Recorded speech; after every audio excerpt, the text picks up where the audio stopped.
Congressman Ken Buck. Wonderful to have you on American Thought Leaders. Thank you very much.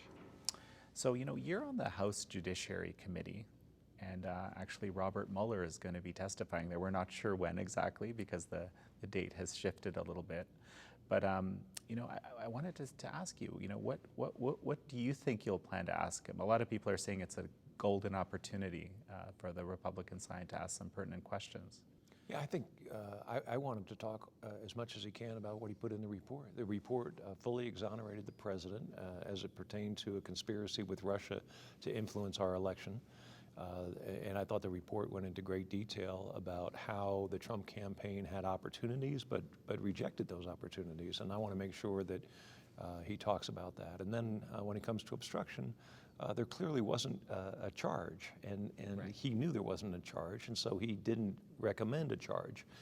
But his job is not to just throw information on the wall and see what sticks. His job is to say, I would recommend prosecution, or there's not enough evidence for prosecution. Right. And I want to know why, when it came to the part 2 of the report, the obstruction, Right. why he didn't say, this is not chargeable, because clearly he reached that conclusion with the conspiracy in the first part of the report. Right. And I believe he should have reached the same conclusion in the second part of the report. So what do you make of the fact that the second part of the report even exists, Well, it's curious, and hopefully we'll have some of those questions that are answered. I do think that Robert Mueller is an honorable person. He has served his country in a number of different ways and in capacities, and I don't think he will be dishonorable in the Judiciary Committee. Okay, well, we will look forward to seeing what comes of that. Yeah. Thank you.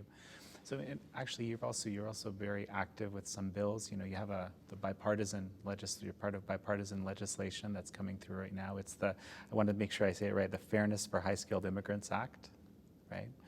And it's interesting. Obviously there's labor required right now. There's a great jobs opportunity in America.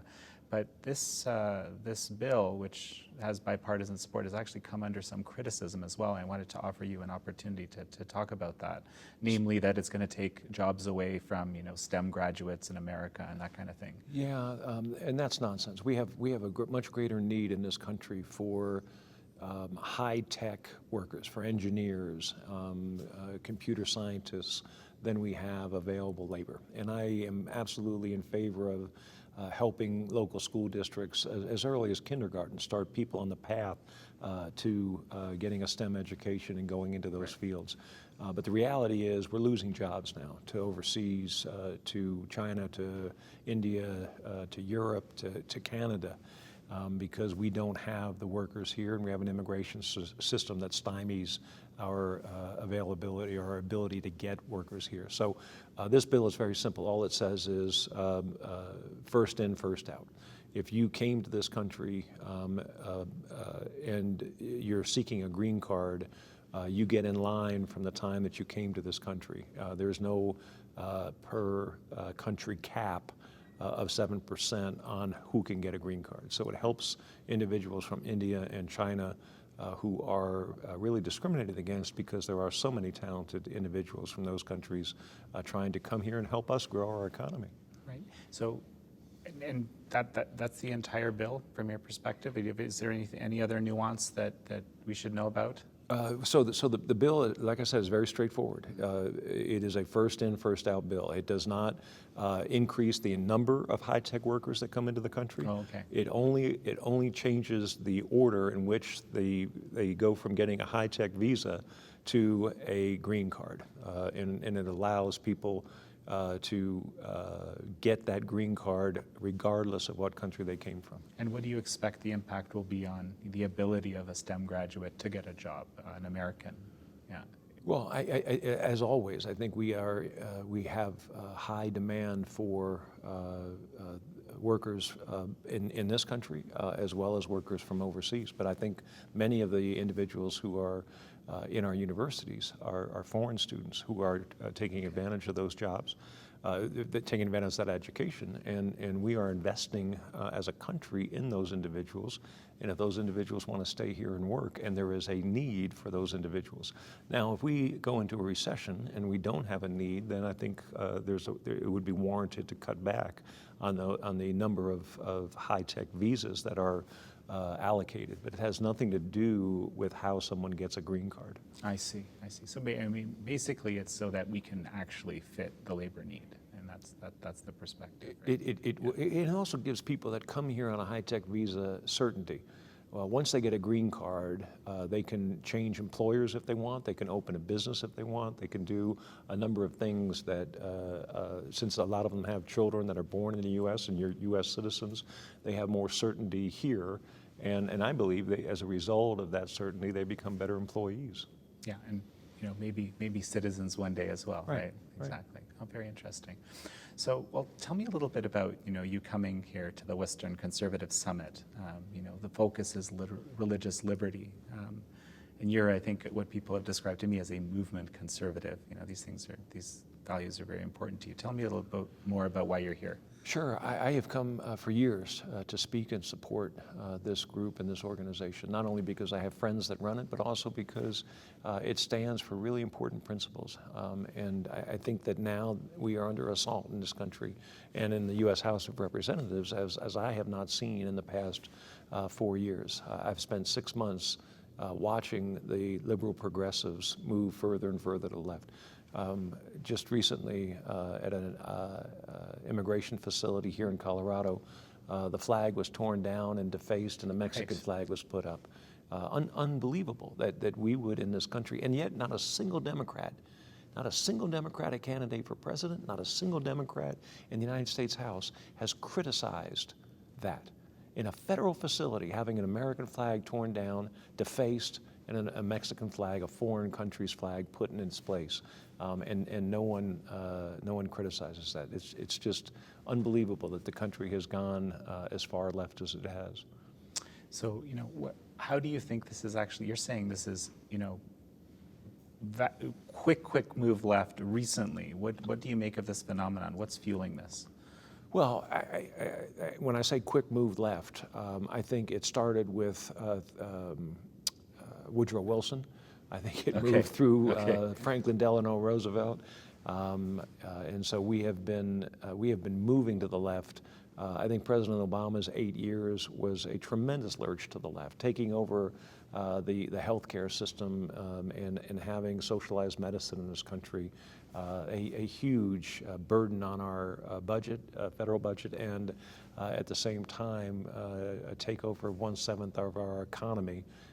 It's just unheard of. So what we're seeing now is we had a few years of less movement because Congress was in Republican hands, and now we are seeing them lay the groundwork for the next lurch to the left. I see. And when it comes to religious liberty, which is, I believe, a theme of this event, you mentioned an assault. Is there an assault in that area? Or what other areas are Absolutely. Right? There is an assault on our religious liberties, and we will continue to see the left chip away at it, whether it has to do with the Department of Education mandates or whether it has to do with other areas. I am concerned that at religious universities, when you talk about married student housing, well, they have to allow a gay married couple into married student housing, even though it violates the basis for that university's existence, the religious views of that university, a private university. Now, certainly most universities in this country receive some kind of federal aid because the Department of Education has moved so broadly on student loans and other aid, but I'm concerned about the religious freedom in this country. And so, what are you doing with your office in this vein? To basically, I'm wondering what your office is doing with respect Sure, to supporting we are. these We values. are offering amendments on bills. We are. I am a voice on the Judiciary Committee, Foreign Affairs Committee, when it comes to the legislation that the Democrats are putting forward. I write on the subject. I speak at events like this on the subject. So as much as I can, I am out front trying to push back on the very liberal tendencies that we see now. Well, then let's talk a little bit about national security. I know that's an area you obviously you're thinking a lot about. Where is the biggest threat, national security threat to America right now, in your view? So we have two state actors who are concerns to me because they have the capability of a long and protracted and ugly war. One is Russia and the other is China. Then we have a number of state actors who sponsor terrorism, Iran, North Korea, some others. And then we have Islamic fundamentalists and other groups that pose threats to the U.S. And so we have to be prepared to fight a conventional war. I hope it never happens because it will be just a horrible loss of life if that happens. At the same time, we have to be ready to fight skirmishes in different parts of the world where they erupt. And so it is a challenge in the national security sense to be prepared to fight both. And what do you make of the current, newfound approach towards China then? This is something that we've been following quite a bit at the Epoch Times over the years. Sure. Well, I have to tell you, China has been cheating for decades in trade. This president has called them out, and rightfully so. And I believe that we are starting to see the rest of the world recognize that America is standing up and trying to make sure that China plays fairly in international trade, that they stop stealing intellectual property, that they stop abusing their position with currency. And when China, and hopefully they will, becomes a more law-abiding trade partner, I hope that the restrictions relax and that we get back to normalized trade. But until that time, we have to make sure that we are building a coalition around the world to call China out in what it's doing. And you mentioned the warfare. There's also this kind of unconventional warfare now, which is cyber warfare and so forth. And of course, China has been engaged in this and quite a bit, including the IP theft and so forth. So, what do you think the state of preparedness for this kind of cyber war, which is being waged on America, is right now? So it's a fascinating question because warfare started out on land, and then it went from land to land and water, and then it went from land to land and water and air, and now, of course, we're dealing with space. And this president has started a space force to deal with the threat of war in outer space.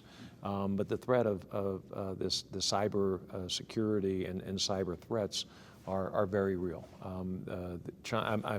I don't know what we have, but I do know that China and Russia have a lot of very personal information about a lot of Americans. And so a war between any of those three state actors would be catastrophic to the economies of those countries and the world economy, frankly. Do you, from what you know, based on your knowledge on the committees you're on, is America ready to deal with a kind of America is ready, cyber war? but it's still ugly. Okay. There's no good outcome when you're talking about a cyber war like that. Okay. And and one more thing, when it comes to your district in particular, what are the key issues that are facing the folks in your district right now, and how are you working to work on to fix those or help them? Sure. Well, I think that a lot of folks in my district are concerned about federal spending and the huge overspending that we have in the federal government. I also think that they have everyday concerns. So we argue in D.C. about Russian interference in an election, and we argue about all sorts of things in D.C. Most people in my district care about feeding their families and paying their mortgage and making sure their kids get a good education. And so a lot of those are local issues, and we're doing everything we can to support local officials in making sure that we have clean water and clean air and all the things that families really care about on a day-to-day basis. One of the things we've been talking, or I've been speaking with a number of people today is, the tax cuts and the effect of the tax cuts, and two, the effect of deregulation. How has that impacted your district? In a huge way. It's impacted the whole country in a huge way. The tax cuts have set this economy back on track. We were really stymied and had growth between 1% and 2% for 7 or 8 years of the Obama administration. We're now seeing growth between 3% and 4%, and it's allowing particularly inner city minority youth to get into the workplace. You can't climb the ladder of success if you can't get on the bottom rung. And having this kind of employment allows people to get on that bottom rung so that they can climb the ladder of success. So we're seeing in my district, we're seeing full unemployment. We're seeing it's difficult to find people to do regular jobs in the district, and that's a good thing. Right. And we will continue to work very hard to take care of some of the social problems that we have, drug abuse, substance abuse, mental health issues, so that we can even get more people into the workplace and give people the dignity of having a job. Wonderful. So we know we're going to wrap up in a moment, but do you have any final words for our audiences, or for your folks and the folks in your district? Well, I want to thank you for being here at this conference and talking to conservatives at this conference. I really appreciate the opportunity to talk to your audience, and would love to continue this conversation at some point in the future. So, Well, fantastic. I look forward to that as well. thank you very much. Thank you.